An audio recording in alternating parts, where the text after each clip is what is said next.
খাবার যতই দামি হোক না কেন, পচে গেলে যেমন তার কোনো দাম নেই, তেমন একটা মানুষ যতই শিক্ষিত হোক না কেন, মানুষত্ব না থাকলে তার কিন্তু কোনোই দাম নেই। কি বন্ধুরা, ঠিক বললাম তো?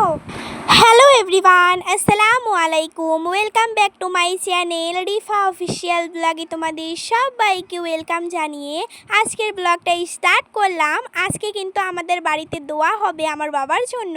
পুরো ভিডিওটার সঙ্গে থাকলে কি কারণে হচ্ছে, কী নিয়ে হচ্ছে আর কী নিয়ে হচ্ছে পুরোটাই দেখতে পারবেন।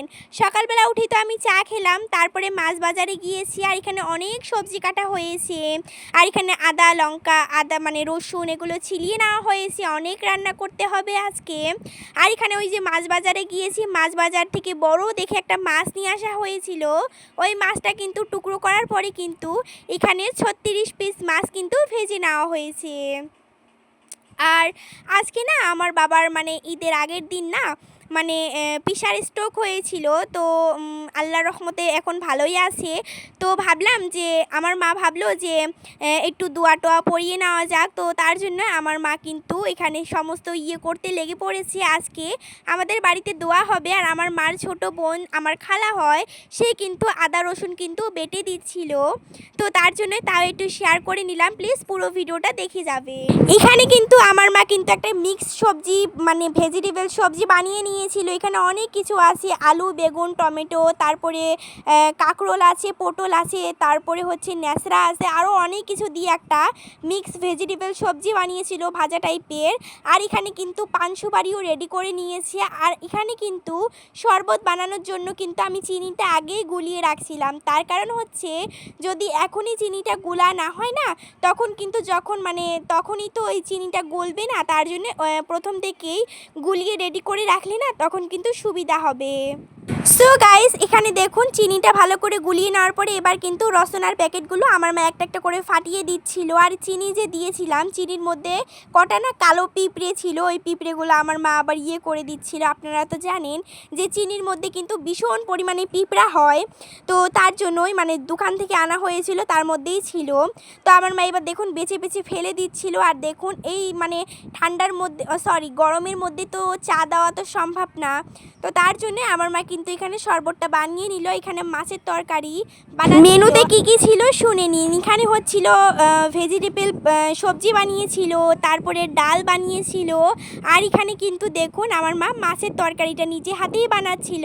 এই মাছের ঝোলটা কিন্তু খুবই ভালো লেগেছে খেতে, আর এত গরমের মধ্যেই তো হালকা পাতলা খেলেই ভালো লাগে। তার সঙ্গে কিন্তু লাস্টের দিকে পাঁপড় ভেজে দিয়েছিল, ওই পাঁপড়টা এখন আর দেখানো হয়নি। তারপরে হচ্ছে তারা কিন্তু দোয়া টোয়া করে গিয়েছিল। আলহামদুলিল্লাহ সমস্ত কিছু ভালোভাবেই হয়েছে। তো তারপরেই না একটু বিকালবেলা ভাবলাম যে আম খাওয়া যাক। আমার বাবা আবার আম এনেছিল, তো দুদিন হলো আমি কিন্তু থাল বাসনগুলো আমার মা আর আমি কিন্তু মেজে নিয়েছিলাম। আর আমার মা কিন্তু গ্যাসটাও কিন্তু ভালো করে যখন রান্না করেছিল তখন কিন্তু গ্যাস ট্যাসগুলো ভালো করে মুছে নিয়েছিল। তো একটু বাইরের ভিউটা দেখিয়ে দিলাম। আর আম এনেছিল বললামই তো। তো এবার কিন্তু আমি আমটা খেয়ে নিব, তাই ভাবলাম যে খাচ্ছি একটু শেয়ার করা যাক।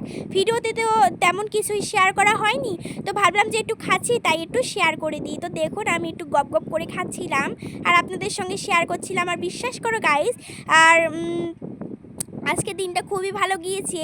দোয়াটাও কিন্তু মাশাআল্লাহ আলহামদুলিল্লাহ অনেক সুন্দর করে হয়েছে। আর এই আমটা যে খাচ্ছি এতটাই মিষ্টি ছিল কি আর বলবো। আর আমি না এখন একটা মানে এমন একটা প্রবলেম হয়েছে কি বলবো, যে আমি না একটু জোরে কথা বললে বা একটু বেশি বেশি করে কথা বললে আমার গালাটা না একটু বসে যায়।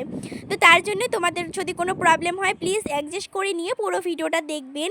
এখন পর্যন্ত যদি কেউ লাইক করোনি প্লিজ একটা লাইক করে দিয়ে পুরো ভিডিওটা সঙ্গেই থাকবে। তো আমি এখানে খাই আর বলি আমার বাবার কি হয়েছে। এমনি তো অনেক হাই প্রেশার আমার বাবার, আর আমার বাবার কিন্তু না মানে বয়স হিসাবে মানে এই যে মানে ওজনটা হয় যে ওটা একটু বেশি হয়ে গিয়েছে। তো তার জন্যই ঈদের আগের দিন না রাত্রে খাওয়া দাওয়া করে শোয়ার পরে কিন্তু রাত্রে 2টোর সময় অনেক মানে হয়েছিল, বিলাট হয়েছিল। তো তারপরে 2টোর সময় আমরা একটু গিয়েছিলাম, আমরা একটু বলতে গাড়ি দিয়ে গিয়েছিলাম হসপিটাল। তারপরে অনেক কিছুই হয়েছে, তো সমস্ত কিছু তো শেয়ার করা সম্ভব না, যেটুকু সম্ভব ওটুকুই ওই বললাম। তো তারপরে আমটাম খাওয়া কমপ্লিট করার পরে সন্ধ্যাবেলা আমার মাকে বললাম যে একটু চাউমিন করে দাও। তো আমার মা কিন্তু সোজাই না করে দিয়েছিল, বললো যে এত কাজ করেছি তুই তো দেখতেই পাচ্ছিস আমি তোকে চাউমিন বানিয়ে দিতে পারবো না। তো তার জন্য আমার মাকে একটু জোর জবরদস্তি একেবারে মানে আমি পেঁয়াজ কুটে দিয়েছি। আমার মা কিন্তু সুন্দর করে কিন্তু ডিম দিয়ে চাউমিনটা বানিয়ে নিয়েছিল। আর আমি সস দিয়ে কিন্তু এখানে গপ গপ করে খাচ্ছিলাম আর আপনাদের সঙ্গে শেয়ার করছিলাম। চাউমিনটা কিন্তু অসাধারণ হয়েছিল আমার কাছে। আমি কিন্তু চাউমিন খেতে ভীষণই ভালোবাসি। কারা কারা আমার মতো চাউমিন খেতে ভালোবাসো অবশ্যই কমেন্ট করে কিন্তু জানাবে। আমার কিন্তু চিকেন চাউমিনের থেকে কিন্তু এই চাউমিনটা খুবই ভালো লাগে। আর আমার মা কিন্তু প্রচুর ঝাল দিয়েছিল, কি জানি কেন এত ঝাল দিয়েছে। আমি জল খাচ্ছিলাম আর খেতে কিন্তু হেভি ছিল, একেবারে ঝাল ঝাল। তো সারাদিন এগুলো খাওয়া কমপ্লিট করার পরে না রাত্রেবেলা কিছু খেতে ইচ্ছা করছিল না। আদা খেয়ে রুটি নিয়েছি আর তারপরে এগুলোই খেয়ে নিই। সারাদিন অনেক খাওয়া দাওয়া হলো। আজকের ভিডিও এই পর্যন্তই। Thanks for watching.